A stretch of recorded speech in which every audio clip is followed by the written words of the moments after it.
Hi, I'm Paul Camillos and welcome to Shooting the Breeze. Join me and the STB crew for Series 8.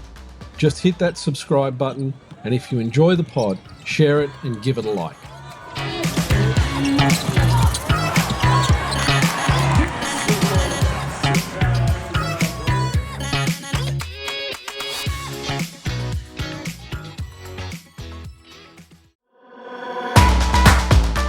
I've been really impressed with, like you said, the sort of leadership group that we have here and how they go about their business on the daily. From the jump, I remember being at our team's sort of team barbecue and we had staff there and they talked about how joy is really important to this club and playing with joy and sort of leading from the heart in that way. And again, it's easy to, speak about culture and speak about, things that you can pop up on a wall.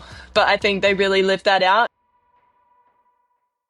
Welcome to Shooting the Breeze. Joining me today, it's our New Zealand experts because we're actually talking to Hannah Hank, who's coming to us live from New Zealand. And we're going to talk a little bit about the Gangurrus and a little bit about Geelong from last season, but also we're going to spend a lot of time talking about what's happening in New Zealand and across the Tauihi League. First of all, Hannah, welcome to the show. Linden, Maya, great to have you back. Thank you. Hello. All right. First of all, Hannah, it's great to have you here. The first question I want to ask you about is last season you played in the WNBL for Geelong. First up, how was that for you? Oh, I think definitely pretty special to be part of the inaugural team in Geelong. I think it's always cool when you get to be a tone setter and start something fresh. But really good experience, learn a lot, and I think we came a long way as a team for sure. Now, after Clemson, you played in Germany for TK Hanover before you went to Geelong. How did you find the difference between Germany and Geelong and Chris Lucas's style? Yeah, I think wherever you play, there's a different style, and across different leagues, you'll find different little nuances and things like that. I'd say going back to Australian basketball, we play really fast up-tempo style game. And not to say that it wasn't fast in Europe, in Germany, but I think, in Australia it's pretty up-tempo. And I think differences in Europe, there's a lot of emphasis on things like spacing and making sure we're all positioned and very strategic about how we're attacking an opponent. But I think you learn different things in both spaces. So grateful to have played over there and then come back home to Australia and had a crack there. Okay. And I want to talk about the Gangurrus in a second, but I also wanted to find out, what was it like at Clemson? Oh, I had a really, really great experience. I think college is tough for everyone, just with the workload and you're definitely challenged. But I had great coaches that really invested in me as a player on the court and off the court. And I really enjoyed my studies, made some awesome friends there that I still am in touch with. Yeah, I definitely walk away from that super thankful that I got the opportunity to go there for sure. And what were you studying? Just out of curiosity. I was an English major and I minored in communications. Cool. Nice. All right. Also, Gangurrus, 3x3, you've played both styles of game. How do you find playing both styles? Do you find that there's strategies and tactics you can bring from one to the other? Yeah, definitely. I think there's a lot of crossover and I've definitely seen a bleed or a flow on effect from getting a chance to play in the 3x3 space. And I think that really challenging, things like your foot speed, you got to be able to switch and guard perimeter players, guards, people that are smaller than you, to then making sure you're a threat. And, there's no way you can hide on a 3x3 court. So there's only three of you out there to get after it. So I think, it's been awesome for, I think, getting me to step up and to grow as a player. And we've got an awesome crew of people on that team, coaches down to players, vets that really welcomed me into that team. So it's been great fun. And I've really loved playing 3x3 and keen for more. Keen for more. Well, I mean, you got a bronze at the FIBA Champions Cup. I suppose you're looking for that silver or gold, maybe? Yeah, I think the gang is definitely keen to continue to chase that. So I think we're all just waiting to hear what the word is for the upcoming season and what that will look like. Okay. We had Hannah Lowe as a recent guest on the pod. And yes. She actually said, and she was quite happy to have us quote her on this. She said, Hannah's she said that you're a really exciting young talent, both in 3x3 and the 5-man game as well, in her opinion. But she also classifies you as an A-grade person. Well, I'd say Uno reverse. Han's awesome, and yeah, she's been great, I think, in helping me develop. So, and she's top-notch person to be around on any team, whether it was playing like WNBL with her in Geelong on the staff, and then it was awesome getting to work with her again in 3x3. Okay. So, look, I'm going to hand over to Linden and Maya so we can get into what's happening in Tauihi and what's happening across the league and talk about your game there. No worries. Okay, awesome. Well, once again, great to have you on, Hannah. And just really excited to get to chat to you, and thanks for coming on. There is so much to unpack here. But first of all, I just wanted to say everything I've also heard about you is that you are a top-rate person. And it already seems to be. And also your performances on the court and what you've been doing for the Phi has just been phenomenal. So firstly, congrats on the spectacular win last round, 83-81. Insane. I think this game will live in people's minds for a very long time. So how was it being on the floor in such a closely fought game? Yeah, I would say intense, but a lot of fun. I think we're two teams that I said in the pre-game little interview, we're two teams that love to play in transition and play fast, and that really leans into our strengths. But I think it was a game of controlling that momentum and being able to control that pace and not be sped up to an extent where it was detrimental to our performance. And I think, we managed that and ended up coming up on top thanks to Emmy's clutch shot and that dime of a pass from Jess. So, I'm really proud of our group, and I think how we continue to pull forwards and pull together. And I'm excited for what's to come for the team. Yeah, that was a great I started tuning out a little bit, I think, as you guys pulled away, just because it seemed like you were going to continue on that trajectory. But they really made it exciting, which I you quite enjoy that. Yeah. And then that little dark three, that was, sorry, you go. No, I cut you off. I was just going to say that was a nice 3-ball, and a lot of respect for their team. Yeah, they don't quit, and they're a gritty team. So hats off to them for, making it a game for sure. Totally. And I think something I really liked about this matchup and all of the Phi games so far, and you in particular, is how physical you guys have been. And I love watching you because you're just a bully and no one can handle it. And I love that. How have you found that physicality of Tauihi? Because a lot of people do describe Tauihi as quite a physical league in comparison to some around the world. So is it more than what you're used to, or is it something you're enjoying? Like, do you want to just talk to that a little bit? Yeah, for sure. Yeah, I think it is a physical league, definitely. I wouldn't say it's something that I haven't experienced coming from 3x3 and, even Europe with some really big bodies over there. Players over here definitely physical in the paint and off the ball and all that good stuff. But I think that makes it fun, and I love to compete, and I think it brings out the best in me, honestly, to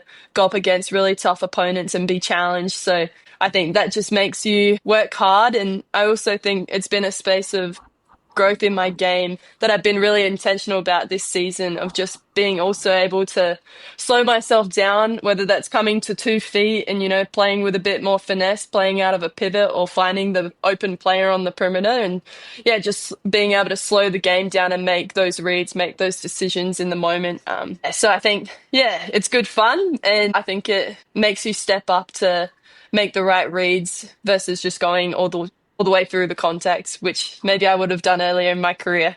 Yeah, I mean, especially that this is the 4th season seeing the step up and play every year, and it just seems like this year, and we've said this in previous pods, Maya, just this competition is on another level, and that means also the physicality is on another level because of the level of people who are coming in, which is great for both the Kiwis and the imports.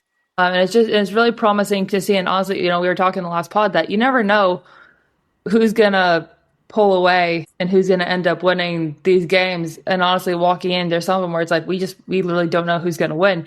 But that speaks to the level and the physicality and all the skills that you really got to have if you're coming into the league.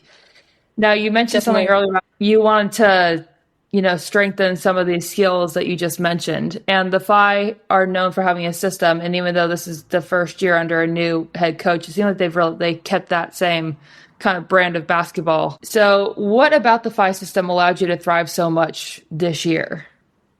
Yeah, I think that's great. Yeah, point like you were saying about the league. Like I've been super impressed and I think it's been a lot of fun to compete and like you said, every game's anybody's game. It's just which team really shows up on the day and ends up on top. But yeah, to speak to the Phi, I think, you talk about a system, but I think that's also the leadership and the people that are putting that forward. And I have a lot of respect for our coaching staff, Tane and Sunny. Even from my initial conversation with Tane on the phone, I think I trusted his authenticity in that he had said, I'm going to be flexible and adapt to when you arrive. I want this to be a collaborative space. And, it's easy to say that on the phone when you're recruiting players, but to, live out your word and really, yeah, I think I've been super impressed with how Tane's, given everybody space to grow in their role, given them opportunities to expand. And yeah, I think he's done a great job of also, like I said, sort of open door policy of being able to go in there and have a conversation. Hey, this is working. Hey, I'm struggling with this. And have that be, a space where we're working together towards, a common goal, whether that's individually with growth as a player or whether that's as a unit, and how we're navigating where we're at with one game or where we're at in the season right now. But yeah, I think just our leadership and they've got great basketball IQ. Even Sunny, for example, this weekend we had an away game. We got done with team dinner and that, and we're sitting there watching an NBL game. He's taken the time to, talk to me about what are they doing in this, scenario at the end of the game? What's their strategic approach to win? And so I think, that speaks to, him as well, taking the time to work with players, that didn't directly impact our next game, but they really invest in everyone here and trying to help people grow. And I think that's awesome. And when people are working hard for you and they're showing up, passionate about their work, it makes it, you want to do the same and buy in. And so, yeah, I'm just grateful to be working with awesome leaders. And I think like I said earlier, I'm just really excited for this team and to continue just pushing forward. Yeah. Yeah, love to see it. Obviously, I've heard great reviews about both Tane and Sunny and their coaching and them as people as well. And I think something that the Phi, and I think something the Phi do really well is they also recruit great people. I mean, everyone seems like a top tier person. Obviously, we know you're an A grade person. Everyone's been saying it. I just wanted to ask a bit about it. Yeah, great job. I want to ask a little bit about that leadership because obviously Lena Snyder's back in her second season. McDowell White runs the ship. Obviously, you're a great leader, and then MC's a long-time Phi player now. So kind of how does that leadership structure work in your team? And, yeah, how's that been for you? Yeah, I think really influential. I've been really impressed with, like you said, the sort of leadership group that we have here and how they go about their business on the daily. From the jump, I remember being at our team's sort of team barbecue and we had staff there and they talked about how joy is really important to this club and playing with joy and sort of leading from the heart in that way. And again, it's easy to, speak about culture and speak about, things that you can pop up on a wall. But I think they really live that out and that, speaks to the leadership of the players here and, reminding all of us of that when, it's not always easy to show up some days and, whether it's after a loss or whatever the circumstances. But I think they do a great job of, making that a priority and lifting all of us up because, it's in a season there's going to be ebbs and flows. And, I think those leaders do a great job of picking everyone up and making sure that we're all in it together and supporting one another. And yeah, I think that's testament to how we've found success so far of just, like I've been reiterating, I think just operating as a unit and that togetherness has been really special. Yeah. I think just, you're also saying, we said earlier, Lena has come back. MC is a Tauihi veteran with the Phi, and both Tane and Sunny, they've got experience within the coaching ranks in Tauihi. And so there's a lot of that that comes in. And so you also mentioned earlier on a similar parallel that, the way that the Phi make people feel valued and that you felt, pretty reassured from the jump when you spoke with Tane initially. But would love to know, because, we're seeing more and more Aussies come over to this league. What drew you to Tauihi and I guess off of that Tauranga? I would say after playing in the WNBL, I was really keen to play overseas basketball. And so when my agent came to me with the opportunity that had popped up here with the Whai, it was really exciting to me. I'm someone who continues to want to challenge myself, and I think you get to do that when you go to a different league, to a different space, and different opponents, different style of play. And so yeah, that was really appealing to me to continue to grow as a player, and I felt like this would be a great fit for me to come here and be a part of this team and get after it with the girls. And yeah, it's been great fun, and yeah, I'm really enjoying it so far. How have you actually enjoyed just New Zealand and Tauranga in general? Have you been to New Zealand before? Yeah, I came for like 4 days when I was a kid to watch my brother play a basketball tournament. Nice.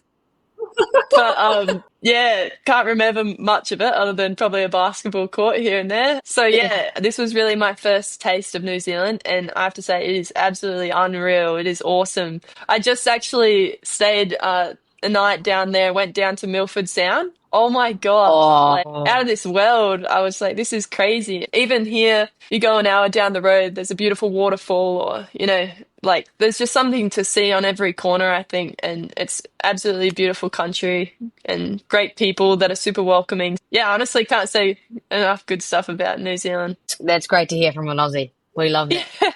Yeah.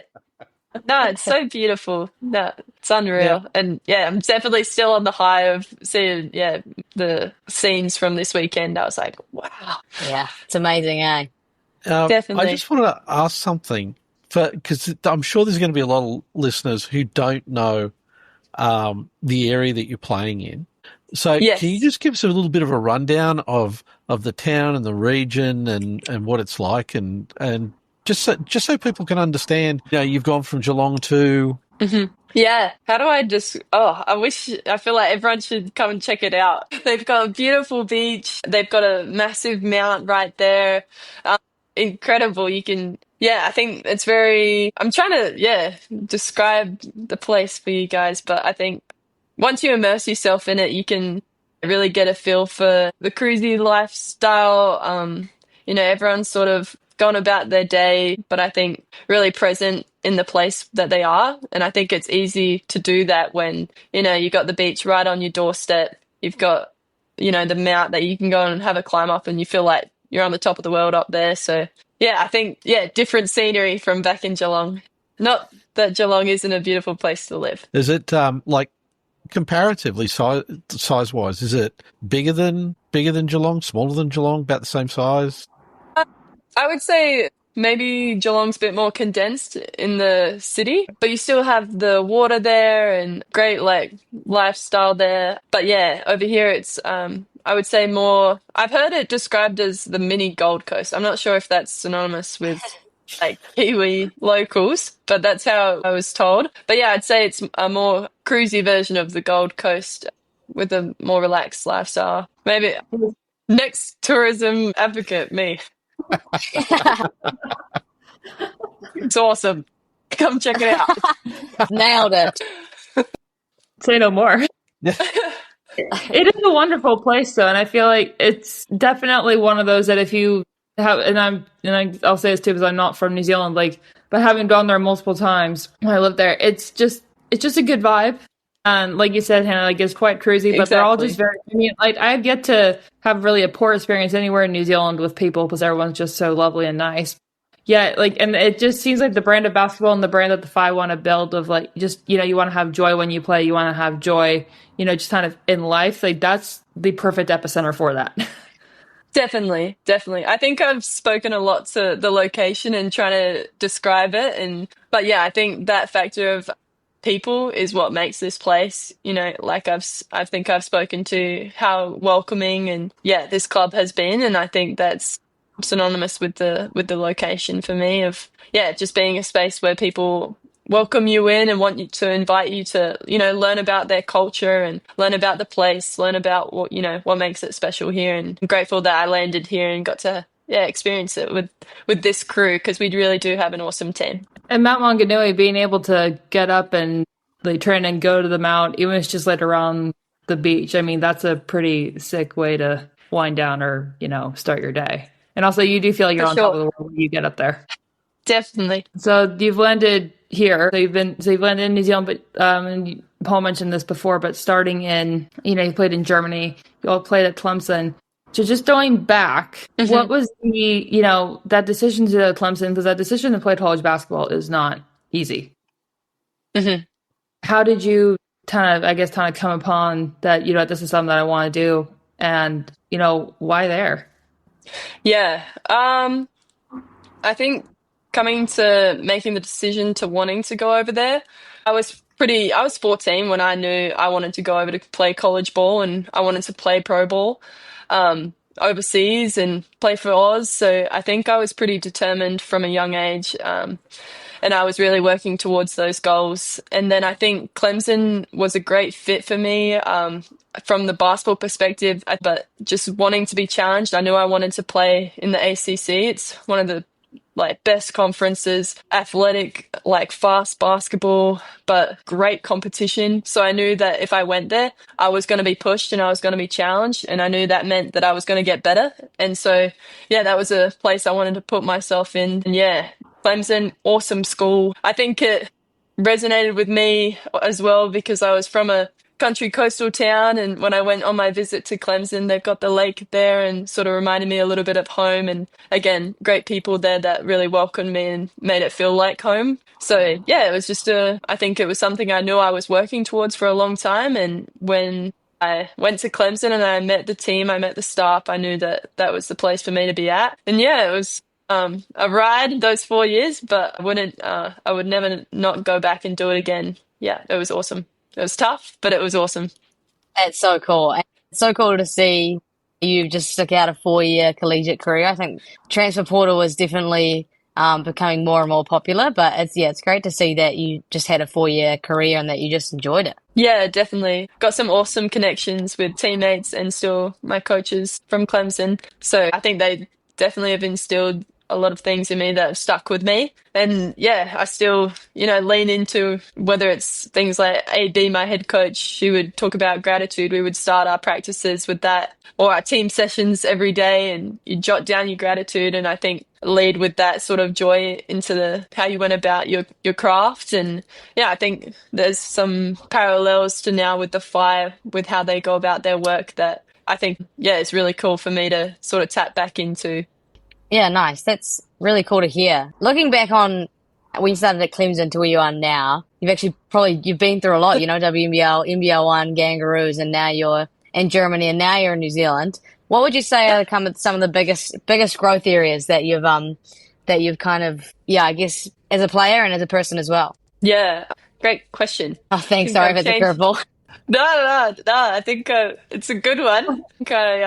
In college, definitely, it was really, I would say, transformative for me. I think prior to getting to Clemson, basketball, I was really grinding. I was working really hard to get there. And I think when I got to Clemson, I finally started to understand and learn, not that I didn't have an element of that, but I think I was very determined, and I sort of was able to sort of let my shoulders come down a little bit and relax my jaw a little bit and just enjoy also what I was doing and the people I was sharing it with, and yeah, sort of getting to explore things off the court with my studies that I'm really starting to be able to tap into now. So yeah, I think Clemson was awesome for me. On the court, I definitely got better, but I think off the court with, just growing as a person and sort of opening my eyes a little bit was pretty influential for sure. And then I'd say out of finishing up at graduating and then sort of my first 2 years playing pro was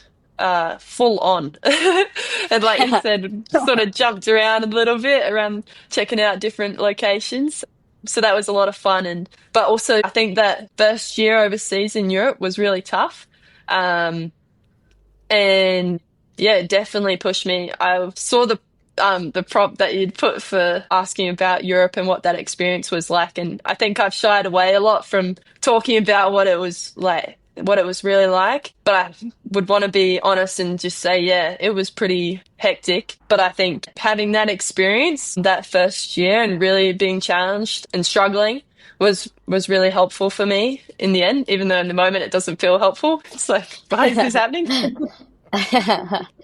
But I think everyone has that has those seasons in their career, and for factors on the court and things that were going on in my personal life. Sort of that year, my first year as a pro, I remember being on the phone with my folks and saying like, I'm thinking it might be time for me to like go get a real job. Like I don't know if this is going to work out. Like I'd come back from Germany and I had turned down a WNBL offer out of college to go overseas because I wanted that experience. And so I felt like maybe I've missed the boat, like, and I've screwed it up. And I kept working and pushing, and then an opportunity opened up in Geelong, and I got a foot in the door. And I think now people look at my second year as a pro, and I played WNBL. I got on the Gangurrus squad and this and that, but it was only the year beforehand that I was thinking like, I don't know if this is going to work out. And so I'd just say to people, yes, a lot of the time when you're right on the cusp of a lot of your goals and what you're working towards, it'll be probably the moment when you're the closest to quitting you've been. But I'd say, yeah, just hang on. And this past year's been unreal. And now here I am in New Zealand getting another taste of another part of the globe I probably wouldn't have otherwise seen, and met these kinds of people that I've been able to work with. So yeah, it's been an awesome ride, and it's been hard, but it's been, I think, really fun as well.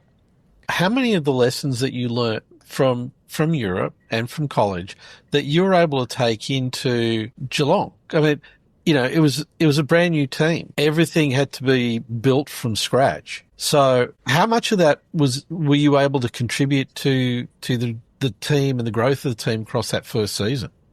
Yeah, I think Clemson was really, really helped shape me into the person I was off the court, with that growth that I spoke on. But yeah, I think getting the transfer across to Geelong, I think when I was at Clemson, like I said, I'd worked really hard to get there. And so as athletes, we get really probably like tunnel visioned in that sense but I think when I got to Clemson, it was like I really started to understand it was so much bigger than me. And there was, I could have so much impact on other people if I was intentional about making sure I made a point of it. And so I think that was really transformative for me, so that I think I carried that on and took that with me. When I got to Geelong, I knew, hey, we've got an inaugural team here. And even going into the NBL 1 season, we were really, I think passionate, all of us, about getting amongst the community, getting to know the girls and the boys that were coming to watch us play, and, took it seriously that when we got a chance to play, we were also having a chance to impact all those kids that were coming out to watch us play. And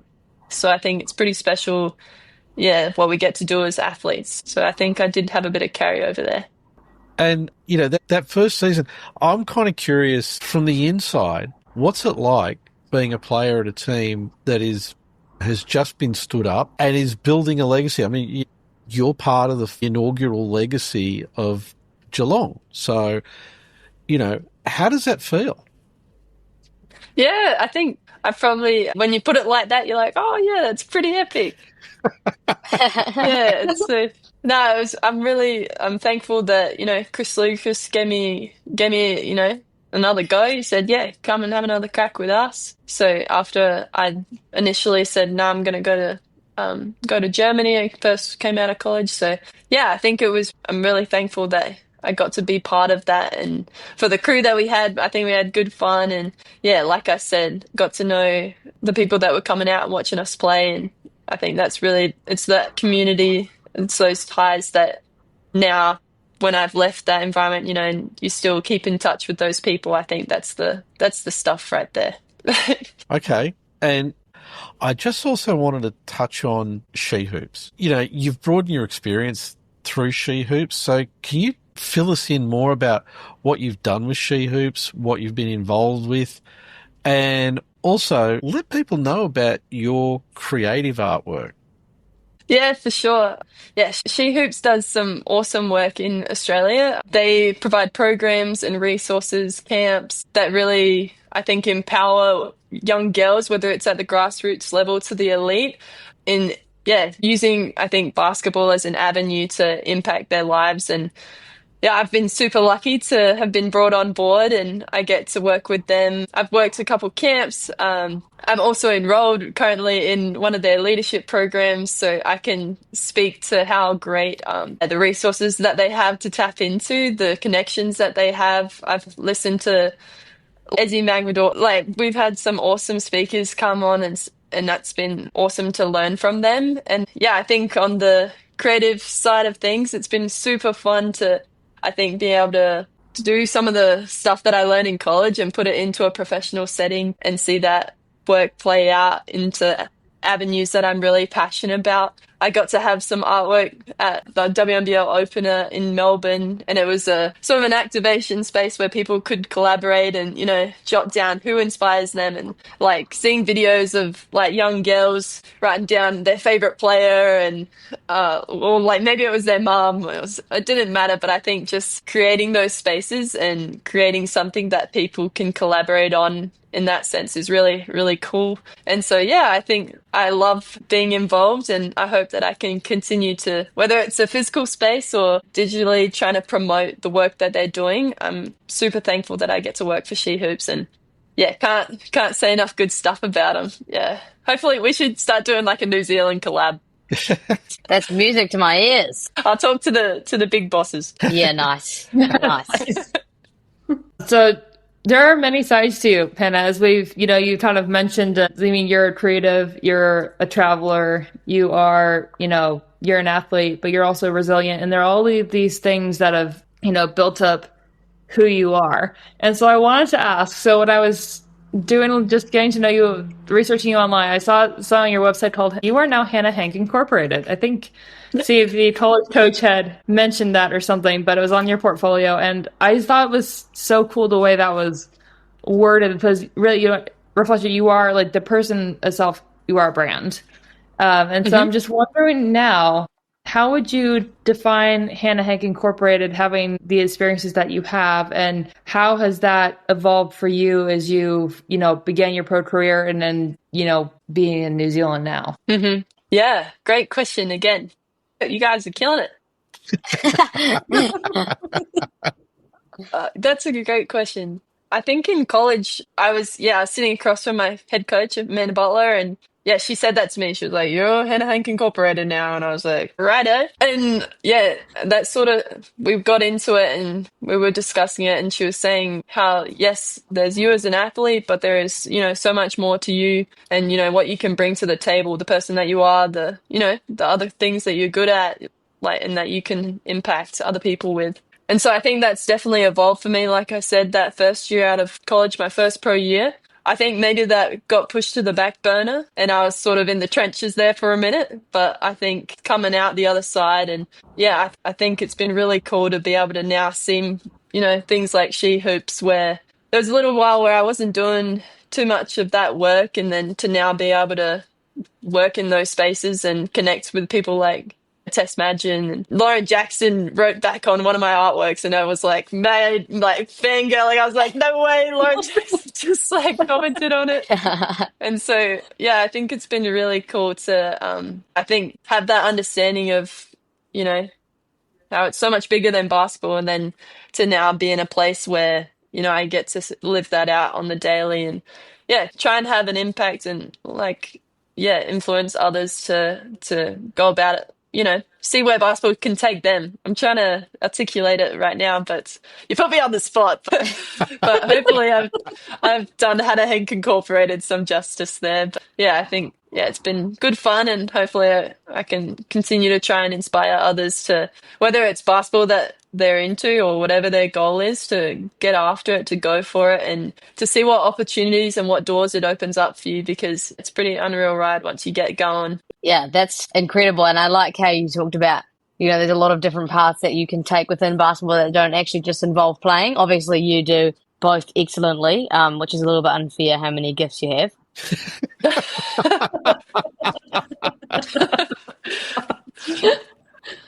But I think it's a great point, right? Because I think a lot of young girls do aspire to become a player, but it is cool that a lot of girls are understanding now of the opportunity to take many different pathways, right? Like whether that be coaching or in media or whatever that is. I think that's a great message that you're putting out.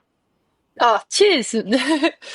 Yeah, hopefully I can continue to do that, and I just say to everyone and anyone to I think I've spoken about it before. My folks have, they were big on, have plan A. What's plan A? And have that goal and then do whatever it takes, like make it happen. Like if you have plan B, plan C, plan D of like, what am I going to do if that doesn't work out? Then you're already planning for it to like go wrong, go all guns blazing, all gas, no brakes until you need to find that second gear maybe and learn to like take a breath and enjoy it as you're going. But yeah, I think everyone should feel like they can get after it and have a go. And like, you don't know what other doors it'll open up. You don't know what people you'll meet and, that networking. And that's also gone a long way for me of, just the interactions that you get to have and also just what you get to learn from other people is, pretty cool. Because in the field of basketball, we play globally. So you get to meet people from all over the world, all different walks of life. And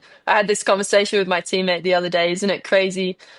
We all have these different backstories and we all get to be here right now playing together, playing on this team. And I think that's pretty special that we get to share that. Yeah, totally. That's a great way to put it. And I think that's a great way to I guess kind of talk about the business end of the Tauihi season and how, this is like we've spoken about before, this is a really amazing season of Tauihi. Obviously, we've seen it kind of develop from its first season, but this one, I've got to say, it takes the cake for being the best one yet. How does it feel to... Seriously, yeah. Yeah, cool. And obviously, it's we're seeing a rise of the popularity of women's sport and basketball in New Zealand, which is obviously great for us in a sport in a country that's dominated by men's rugby. How does it feel to be, I guess, part of that kind of history, but also with a whole bunch of people that you've just met but have really connected with? Yeah, I think I think I have a lot of like this league's doing an awesome job, I think, down to like how they're going about their business, how they're marketing it, how they're trying to get people to buy in, get involved, get around it. Yeah, I think they're doing a great job. And I think that trajectory will just continue because from the people I've met, people are really passionate about the work they're doing. And I see that here with the Fire. And I think to have the growth that the league's having, that's got to be dropping down all the way down from the top is what I'm trying to say. And then to do it with the Fire, I think I've spoken about the people here and I think my teammates, to my staff, to everyone around the club, doing a great job of, I think trying to promote women's basketball. And as it's continuing to gain momentum, I think on a global level, it's hard to not want to jump on the bandwagon, right? So hopefully we can try and get more people to, just get around it. And we won't hold it against them if they're just getting involved now. Maybe. But it's pretty cool. It's pretty cool that we get to be doing this and hopefully we get to share it with more people and get to impact more young girls and that to also give it a crack and see where it takes them. Yeah, I agree on all those points, and it's cool to have someone like yourself who's such an ambassador for the sport, but also I think it's so important to have folks like you, especially women that girls can look up to. And, as spoken about earlier, it's like, you can do this and you can be that. And you know what, like something that you said earlier about, right when you're on the cusp of probably achieving your goal or breaking into it is when it's going to get hard. There's going to be a lot of people that I don't want to do it, but hey, look at Hannah, look at what she's done. And, just the opportunities that have come about because of it. But to have someone like yourself who in all facets of life has really been an ambassador, it's so, and like also one of the things about Tauihi is that, the girls can come up to you after and, you actually get a chance to chat to you. And, that relationship building aspect is just such a important part of the league. And it's just really heartening and it's just such a joy to see and to know it's attracting people like yourself to come over and do that. Yeah, definitely. I mean, I'm the product of a bunch of people, like men and women, that have poured into me. So I think it's on all of us to continue to try and pay that forward and influence the next generation. So I'm just lucky that I've met some pretty cool people along the journey, starting with my folks who, said to me, the world's your oyster, go get after it. So then, all the way through juniors to college, my position coach, Jimmy Gray Miller, my head coach, Amanda Butler. I could go on listing multiple people that have, really influenced my career. But I think we're all like just benefiting from other people that have like been trailblazers in this. So I think I'm just trying to have a little crack at it too. And we'll see how we go. So what's I mean, all this stuff been going on for you, and, you've had all these opportunities, which is great. It's a great example to people that if you stick to something, you'll get there. What's next? I think I'm here with, like, my feet are here in the ground with the Whai, and I'm really passionate about trying to, play sharp and play as hard as I can for my coaches and for my teammates, because, like I've said, they're great people on and off the court.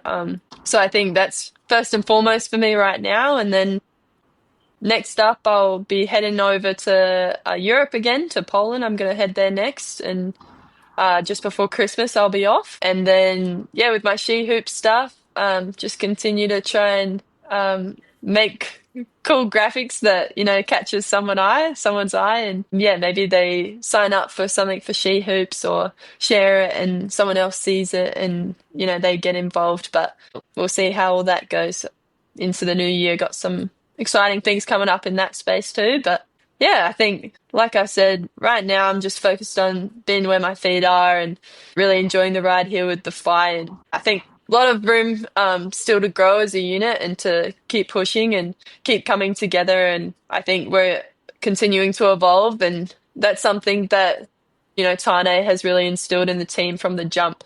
I think even on, times we've come away from a game and it didn't look so good, it didn't look like us, then we rein it back into that focus being about us and where do we want to be at today, and what does it look like tomorrow, and sort of focusing on that sort of space and that prep for that next game, and just taking it a week at a time, not looking too far ahead, but just focused on where we're at, and continuing to try and play really fun and basketball that's just Whai branded.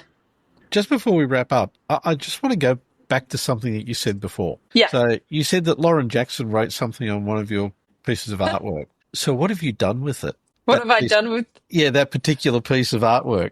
Like, is it framed and sitting somewhere? Well, that one was digital. I did it on. I got it on the iPad saved, so she's up in the cloud. So hopefully, she just stays put right there. But I think I've got a little screenshot of LJ's comment on there that I was pretty happy with. Sent to my mom. Oh my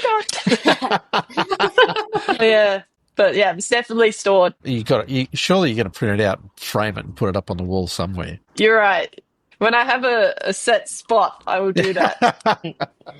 Currently, no, not for the moment. Okay, Hannah, it's been great having you on the show with us. It's been great talking about, a whole lot of different things and finding out about what you found interesting about New Zealand, about your backstory, and the other things that you're doing around basketball, which are really contributing to the game. So thanks so much for joining us. It's been fantastic. And obviously, we're really curious to see how the rest of this season's going to pan out, because it's getting real interesting in as we get down to the pointy end. And, both to you, Linden and Maya, it's always great having you here.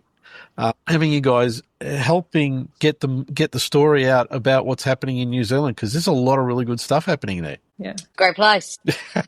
Wonderful place.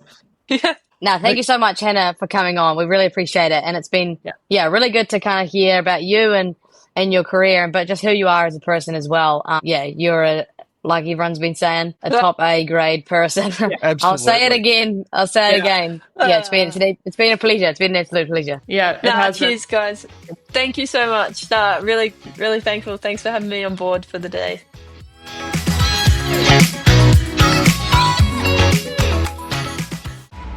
Make sure to subscribe wherever you get your podcasts so you get our latest pod.